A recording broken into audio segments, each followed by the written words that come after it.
बिस्मिल्लाहिर्रहमानिर्रहीम वबिही नस्तईन रब्बि शरह ली सदरी वयस्सिर ली अमरी वहलुल उक़दतम मिन लिसानी यफ़क़हू क़ौली सदक़ल्लाहुल अज़ीम।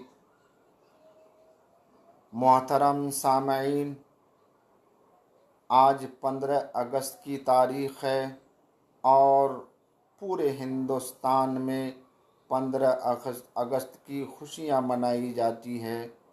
ये खुशियाँ क्यों मनाई जाती है? ये हिंदुस्तान कैसे आज़ाद हुआ? इस हिंदुस्तान को आज़ाद कराने में हमारे आबा व अजदाद, हमारे पुरखों ने क्या कुर्बानियाँ दी, क्या मशक्क़तें और परेशानियाँ झेली, एक लंबी दास्तां है। आज लोगों को ये भी मालूम नहीं कि इस हिंदुस्तान को आज़ाद कराने में हमारे आबा व अजदाद, हमारे पुरखों ने क्या कुर्बानियाँ दी हैं, क्या मशक्क़तें झेली हैं, क्या परेशानियाँ उसको आई हैं। आज 15 अगस्त के मौके से हम सबों को भी इन कुर्बानियों से वाक़फ़ियत होनी चाहिए। आने वाली नस्ल को भी ये बताने की ज़रूरत है कि ये हिंदुस्तान आज़ाद ऐसे ही नहीं हो गया। इस आज़ादी के पीछे हमारे पुरखों, हमारे बुज़ुर्गों और हमारे जियालों की एक लंबी दास्तां है, एक लंबी कुर्बानियों की फ़हरिस्त है। उन लोगों ने सर कटाकर, जान की कुर्बानी देकर, जान को नजराने में पेश करके इस हिंदुस्तान को आज़ाद कराया। मोहतरम दीनी भाइयों, बुज़ुर्गों, इस हिंदुस्तान को आज़ाद कराने में जो हमारे जियालों ने, जो हमारे बुज़ुर्गों ने तहरीकें छेड़ी हैं, तहरीकें चलाई हैं, आज हम सबों को ये तारीख़ भी मालूम नहीं। आज तारीख़ में यूँ कहा जा रहा है कि सन 1857 को जंग आज़ादी की पहली लड़ाई थी, जबकि ये सफ़ेद झूठ है, सच्चाई बिल्कुल नहीं है। क्योंकि सन 1803 ईस्वी में शाह मुहद्दिस देहलवी रहमतुल्लाह अलैह ने फतवा दिया कि हिंदुस्तान दारुल हरब है, दारुल अमन नहीं है। क्योंकि अंग्रेज़ के इन हरकतों से, अंग्रेज़ के इन जुल्म और बर्बरियत से शाह मुहद्दिस देहलवी रहमतुल्लाह अलैह समझ गए थे कि अंग्रेज़ क्या चाहते हैं, इन अंग्रेज़ की क्या मंशा है, क्या ख्वाहिश है। चुनांचे उन्होंने फतवा दिया कि आज से हिंदुस्तान ग़ुलाम बन चुका है, आज से हिंदुस्तान दारुल हरब है। इन अंग्रेज़ों से हिंदुस्तान को आज़ाद कराना इस हिंदुस्तान के हर एक की ज़िम्मेदारी है और हर एक पर लाजिम है। चुनांचे शाह मुहद्दिस देहलवी रहमतुल्लाह अलैह के इस फतवे की बुनियाद पर यौम आज़ादी के सिलसिले में हमारे उलमा, हमारे उन बुज़ुर्गों ने इसमें हिस्सा लिया और जान की कुर्बानियाँ तक दे दी। लेकिन अंग्रेज़ों के सामने इन लोगों ने सर झुकाना पसंद नहीं किया, बल्कि इन्होंने ये कह दिया कि जब तक हम इस हिंदुस्तान को मुकम्मल आज़ाद नहीं कराएंगे, उस वक्त तक हम दम नहीं लेंगे। क्योंकि हिंदुस्तान ग़ुलाम नहीं बन सकता और हम लोग ग़ुलामी को कभी भी बर्दाश्त नहीं कर सकते। चुनांचे जंग आज़ादी की कोशिश सन 1754 ही से शुरू हो चुकी थी और इसकी कोशिश सबसे पहले सिराजुद्दौला ने की और तहरीक चलाई और उस जंग में सिराजुद्दौला रहमतुल्लाह अलैह को जीत भी मिली थी और अंग्रेज़ को हार हुई थी।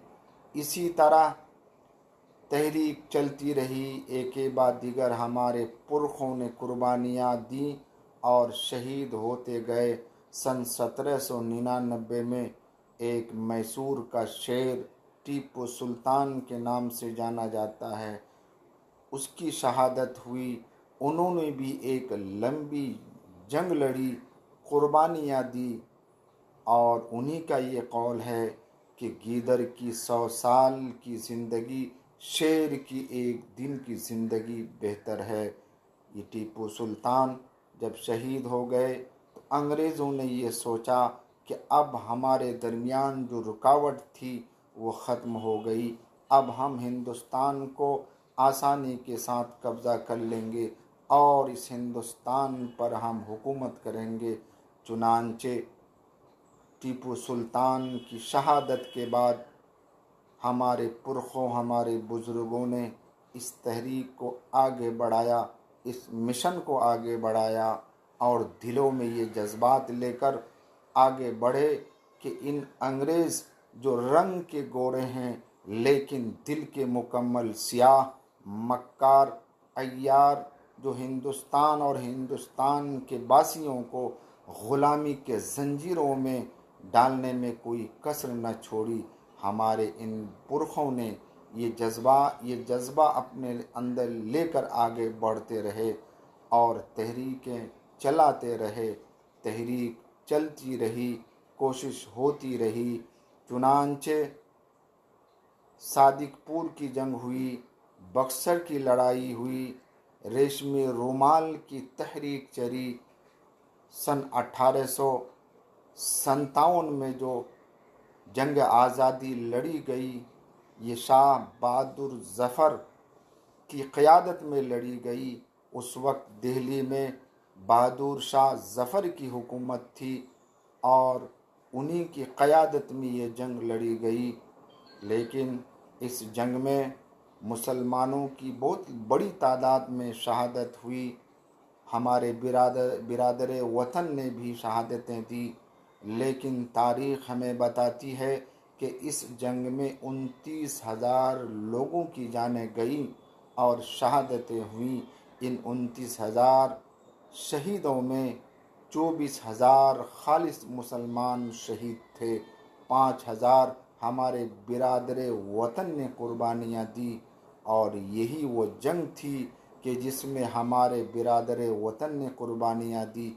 वरना सन 1857 से पहले 100 साल पहले उससे भी आगे तक ये यौम आज़ादी और इस हिंदुस्तान को आज़ाद कराने में हमारे बुज़ुर्गों ने, हमारे पुरखों ने लड़ाइयाँ लड़ी हैं। लेकिन तारीख़ से ये पता नहीं चलता है कि सन 1857 की लड़ाई से पहले हमारे बिरादर वतन की कहीं शहादत हुई हो और उन लोगों ने इसमें हिस्सा लिया हो। तारीख़ खामोश है, कहीं भी तारीख़ में इन लोगों का नाम नहीं आता है और न इन लोगों की हिस्सादारी समझ में आती है। लेकिन सन 1857 में 5,000 की तादाद में इन लोगों की शहादत हुई, जिसका नतीजा यही हुआ कि इन लोगों ने सन 1857 ईस्वी को ही जंग आज़ादी की पहली लड़ाई कहना शुरू कर दिया, जबकि ये सफ़ेद झूठ है। और ये इन लोगों ने इसलिए कहा कि इस जंग आज़ादी में 5,000 की तादाद में हमारे बिरादर वतन ने शहादतें दी, जबकि इस 5,000 के मुकाबले में हम मुसलमानों की शहादतें जो हुई वो 24,000 तक की थी। लेकिन चूँकि उनकी शिरकत हुई और उनकी कुर्बानियाँ इतनी तादाद में आई, इसलिए उन लोगों ने सन 1857 की जंग को जंग आज़ादी की पहली जंग कहना शुरू कर दिया। उससे पहले की कुर्बानियाँ, उससे पहले की जंगें और तहरीकें इन लोगों ने हज़फ कर देना शुरू कर दिया। जबकि सच्ची बात यह है कि इस हिंदुस्तान को आज़ाद कराने में सन 1754 ही से कोशिश शुरू हो गई थी। उसके बाद एक के बाद दीगरे जंगें होती गई, लड़ाइयाँ लड़ी गई, कुर्बानियाँ होती गई, शहादतें होती गई। और ये जो आज 15 अगस्त सन 1947 के नाम से हम लोग खुशियाँ मनाते हैं। ये खुशियाँ हमें ऐसी नहीं मिल गई, बल्कि हज़ारों हज़ार कुर्बानियों के बाद, हज़ारों हज़ार हमारे जियालों और पुरखों की कुर्बानियों के बाद हमें ये दिन देखने को मिला है, ये खुशी हमें मिली है। उनकी मशक्क़तें, उनकी परेशानियाँ जो इस हिंदुस्तान को आज़ाद करने में हुई हैं, वो भी एक अलमिया है, वो भी एक लंबी दास्तां है। अगर हम इसको सुनेंगे दिल दहल जाएगा। मौलाना महमूदुल हसन गंगोही रहमतुल्लाह अलैह को अंडमान निकोबार जेल में बंद कर दिया गया, और बंद करने के बाद जो उनको सज़ाएं दी जाती थी, गरम लोहे को उनके उनके पीठ में, उनके जिस्म में चुभोया जाता था। इस तरह की तकलीफ़ें दी जाती थी। और तारीख़ पे ये आता है कि हज़रत महमूदुल हसन गंगोही रहमतुल्लाह अलैह की जब मौत हुई, लोगों ने नहलाने के लिए उनके कपड़े को उतारे तो मालूम ये हुआ कि जिस्म का अक्सर हिस्सा इन सुलाखों के ज़रिए सुर्ख हो चुके थे, दाग पे दाग पड़ चुके थे, जिस्म का रेज़ा रेज़ा हो चुका था, छलनी हो चुका था।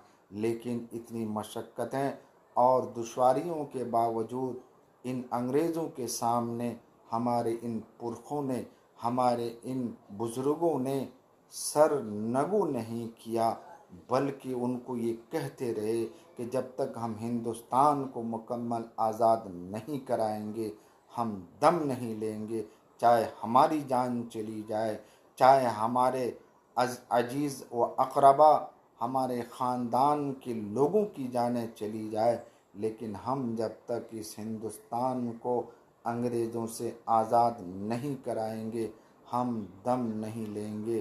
चुनांचे हमारे बुज़ुर्गों, हमारे पुरखों की एक लंबी चौड़ी फ़हरिस्त है, जिन्होंने इस हिंदुस्तान को आज़ाद कराने में अपनी कुर्बानियाँ दी हैं और तहरीकें चलाई हैं। चूँकि बात लंबी होती जाएगी, मुख्तसरन अर्ज़ ये है कि इस हिंदुस्तान को आज़ाद कराने में हमारे पुरखों ने, हमारे आबा व अजदाद ने जो कुर्बानियाँ दी हैं, वो हमें भी जाननी चाहिए, हमें भी वाक़फ़ियत होनी चाहिए। और साथ ही साथ हम अपने बच्चों को, आने वाली नस्लों को भी हमें बतानी चाहिए। मदारिस में हमारे बच्चों को भी बाज़ाब्ता ये चीज़ें बतानी चाहिए कि इस हिंदुस्तान को आज़ाद कराने में हमारे बुज़ुर्गों, पुरखों ने बड़ी कुर्बानियाँ दी हैं और बड़ी मशक्क़तें और परेशानियाँ झेली हैं, और उन लोगों ने अपनी जानों की कुर्बानियाँ तक दे दी हैं, तब ये हिंदुस्तान आज़ाद हुआ और हमें ये खुशियाँ मिली हैं। अल्लाह ताला हम सबों को इस हिंदुस्तान में आज़ादी की खुशी मनाने की तौफ़ीक़ दे, और साथ साथ हम सबों को आज़ादाना तौर पर इस हिंदुस्तान में रहने की सहूलत अता फ़रमाए। वाखिर दावाना अनिल हम्दुलिल्लाहि रब्बिल आलमीन।